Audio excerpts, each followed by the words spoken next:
Allah seni gözləyirsən. bəla versin Günay. Günay! Nəyə görə çöldə qaldı?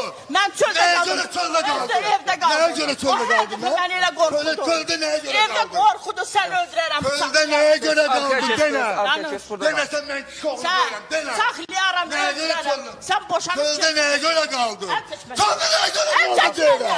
Denə. Denən də haqqı denən Burada də. danış, tez olmuş. Nəyə görə çöldə saxladım səni?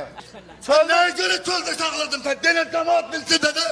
Səni bağışladım, Allah da səni bağışladı. Günay səni çöldə Allah səni də bağışlamasın. Eşitdin sən. Günay, səni çöldə nəyə görə Evin davası sən edirsən. Denə Günay. Səni çöldə nəyə görə saxladım mən? Denən də. Getməm yanına. Çöldə səni nəyə görə saxladım mən? Getməm yanına.